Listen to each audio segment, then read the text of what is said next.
Hello, welcome back. On RealCopStoriesVideos.com, over 360 and counting cop stories. Look them up, please. 7, 8, 9, 10 minutes, depending on content. Hope you enjoy them all. In addition to that, over 200 questions and answers. So ask me a question, I'll respond to you directly, then I'll put it on video. So if you want to ask me a question, email me at RSBcopstories@gmail.com. Okay? A friend of mine wanted me to talk about golf because cops playing golf, and there's some really good stories here, off-duty stuff. And you think that, I said it earlier, but I'll just say it quickly. We take psychological exams to make sure that we're mentally stable because we're carrying guns and we're responsible for enforcing the law and protecting the citizenry. So we're supposed to be mentally sane. We make jokes saying that we're the only profession, civil service kind of thing, that you have to be certified sane to do the job. You know, you can be a street sweeper, you can be a tree trimmer, but we're the only ones because we're carrying guns. That's why they do it primarily. You don't want blowing somebody away for no reason because you got issues when you were 9 years old or something. You don't want any of that stuff. Okay, so anyway. Now, I'm going to tell you these stories. Some of these people are a little bit unstable, okay? But then again, maybe not, okay? Okay, so here we go. I worked in a unit. There was 6 of us, 6 officers and 1 sergeant, okay? And I'll tell you a story about this sergeant later. We have a little going back a few, but on this sergeant, so I'll do that at the end of the story. And so 3 of us played golf. My partner and I played golf, and we were good at it, and the supervisor. So and another guy, because it was 4 of us. And every Monday, we were off Sunday, Monday. So every Monday, we would meet at a golf course, one of the county courses, and we play every Monday. We get out there, we play, I don't know what time we play, it doesn't matter, 9 o'clock, whatever it was. And so we play. Well, it's fun to play, but it's kind of weird because you're playing with your boss, you know. And he was the kind of guy that you didn't have to kiss his butt. He wasn't one of those guys where, you know, oh, great shot. We just talked to each other. First of all, we're all lousy. So we shoot 100, you might have 2 great shots each, maybe, okay? So it wasn't like it is where I'm not saying when you get better at golf, there's obviously a lot more good shots that you can compliment each other on. But we were all lousy, okay? So we had fun. We don't care. Well, he had a terrific slice. And guys that don't play golf, if I'm on a tee bog, this is a slice. Okay? And several reasons that happens. Basically, most guys and girls too. But when you're little, you play a lot of baseball. That's kind of the culprit. And you're used to doing this. And so when you play golf, you do this. And what that does is it opens the face and slices the ball. That's what I heard from experts, but I don't know. I'm not a pro. But anyway, we had a terrific slice, and we all kind of went like this anyway. You know, we had fun. Well, every Monday there was a lake on one side of the fairway, all the way down, and every Monday he'd put the ball in the friggin' water every single time. And he was an F-bomb thrower. He was a club thrower too. Okay, so he'd throw his driver and he'd yell on it because we're all carrying, $80 golf clubs, from Whitefront, the old Whitefront stores back in the day, which is like Kmart now. So, not expensive. So anyway, and he would F-bomb and everything else. Okay, so okay, fine, So about the 4th week we're playing, and he was doing kind of good, but he was still, he's doing the banana balls, we call it, So, but it was getting to him. Some of the shots were getting to him. That wasn't the only hole that had a bad shots. He would hit trees. They were building condos. He hit the condos because, his ball's just banana ball in it, So anyway, so we come up to this hole, and he's not happy. He'd already lost 2 balls in the new condo construction. And so we're all, I don't care what anybody does. I'm worried about my own golf swing, for crying out loud. So he goes, you know what, guys? What's that, boss? He goes, if I slice this ball in that effing lake again, I am quitting this game, and I'm throwing those clubs in the water.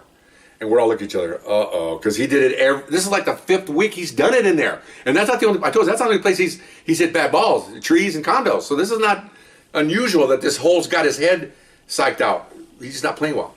Okay, so we're all looking at each other, oh man, But the guys always, you play with golfers, they make all kinds of, not threats, but they make all kinds of, I'm going to do this, I'm going to quit the game. And I had one guy tell me, I'm taking 2 weeks off and then quitting the game. What does that mean? I don't know. Okay, so anyway, so we're watching, right? Gets up to the tee, and you know what's coming, okay? Hits it, there it goes. Plunk, okay? We're looking at each other. GDF, F-bombs and GDs and everything else. We were carrying our bags in. We're all young guys. So we all hit, we'd already hit. He was last. So we're walking down the fairway. He's F-bombing the whole time, okay?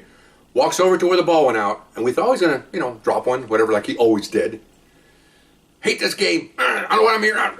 This is my last day. Write this down. It's my last day. I'll never do this again. Gets his bag off his shoulder and just throws it into the lake. Okay. There it goes. And we're all like, I'll see you guys tomorrow. And he starts walking off. Okay, so we're going. We look at each other trying to, remember, he's the boss, so we can't really laugh. He won't understand we're laughing with him. He'll think we're laughing at him. So we just look at each other. Gets about 20 yards, turns around and comes storming back. We're going, My car keys are in that bag. My wallet's in there. Oh my gosh. And now we're like, and this is the days before, nowadays we all have keys with the electronic, openers. This is the old days, old school with just regular keys. Okay, so now he takes off his shoes and socks. Why? I don't know. Okay. And he's still looking around where he threw the bag in. Well, it's still got bubbles coming up from I guess it must be air seepage in the back. You can still see the bubbles coming up from where the spot he threw it in. Wade's right in there trying to find it. Okay, now, golfers out there, my friend and I play golf. Any lake, except maybe the Dinosaur Open in Palm Springs, where they made a special lake so the girls can jump in the water. If you ever watched that tournament, they made used to be a regular lake, but they cut it off and made it like a pool next to the lake so there'll be clean waters, kind of. Not like 99.9% of the time, those ponds are full of chemicals, algae, duck poop, lawnmower cuttings, dog poop, because dogs poop on the golf course. People let them walk their dog, and the lawnmowers cut the lat, and everything's flying in it. So that thing is just a cesspool of all kinds of stuff. It's green, or not green, it's blue. I've seen it blue. So here he's in there, up to here, and he's done it like this, F-bombs and GDs, you know what I mean? That's GODs, but I don't want to say the word, but anyway, he's doing that, and damn it, and everything else. So he finds it, picks it up, throws it on the water, comes out. I don't know why he took his shoes and socks off. What's the point of that? Okay, so he's got the bag, and he's up zipping everything. Of course, as soon as he unzipping everything, the water's just pouring out of the zipper compartments, and he's got his balls out there, and he's looking. There's the keys. He gets his wallet. Oh, he's all mad. Puts on his shoes, picks up the bag, back in the water again.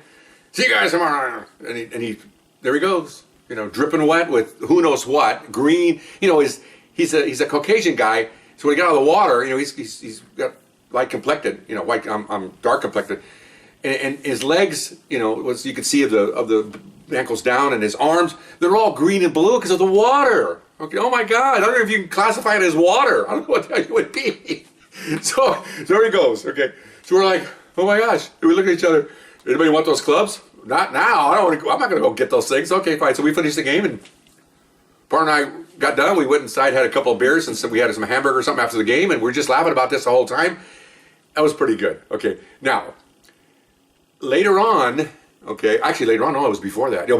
Before we worked this unit with him, just to recap, he was kind of an a-hole supervisor. He became a little bit better working a smaller unit, but he was kind of an a-hole, running their cops for not having their hats on, hounding people on calls, auditing us. He was kind of an administrative bad guy. He wasn't that happy. He's the guy I told you in one of my stories that microwaved, a brand new microwave, and he wanted a hard-boiled egg, microwaved it. We know anything about microwaves. This is like 1972. Big monster Lytton. It looks like the size of a huge widescreen TV. Didn't know anything about the eggs. We're in the coffee room. Nobody liked them. He bit into this egg after he microwaved it for who knows how long, and it blew up in his face, and the eggs went up into his sinus cavity and burned third-degree burns on his upper lip and his nose, and he laid on the ground. Nobody helped him. Okay, that's the story. You look it up. Okay, we all sat there and looked down at the ground. And somebody says, "Well, he's breathing. What do you think?" We're having a line seminar because nobody likes the guy, and I'm going, I don't like him either. I'm going, I don't know. What do you think? Well, he's breathing. Somebody ought to check his pulse. Okay, guy reaches down. Yeah, he's okay. All right, he's breathing. And then, can you imagine this happened? If it is citizen, we'd be down to giving the business mouth to mouth or each other, whatever it takes, the hard thing. That's how much he was hated, okay? And then ultimately a sergeant walked by, and as soon as somebody saw a sergeant, it went into the Academy Award mode. Oh my gosh, oh my gosh, Sergeant, oh my God. And so everybody went and they helped him, and then he came back and thanked everybody for helping him. We didn't do anything, but he thought it was so neat that everybody helped him. Yeah, after a fellow supervisor was going to catch us not doing anything. That's a little bit strange, but anyway, so that's the guy later on that wound up throwing his clubs in the water. Okay, so that was interesting. Okay, so you can see he evolved. He went from a-hole to docile to back to being an a-hole, not really an a-hole, but a little mentally unstable, or a chromosome fell out or something. I don't know. He's throwing his stuff in the water, and we just looked at each other. Oh my God! So that's another story of golfing. I got a few more. And this again, we're supposed to be mentally stable. Oh my gosh! But then again, he's back at work. So as we went back to work Tuesday, I got time here. Back to work Tuesday. We always met at roll call. There's only 6 of us. Discuss what we're going to do that day. We had a special unit. We go out and check and follow problem areas. As if it never happened. Never brought it up again. Of course, he never joined us for golf again. There was only 3 of us because he didn't go back into the golf. He said he was going to quit the game. But as if it never happened. So that's weird. It's almost bipolar. I guess you'd call that or something. I don't know. Switch on and off. I don't know. Anyway. So that's one of my golf stories. Hope you liked it, and we'll see you next time. Okay, bye-bye.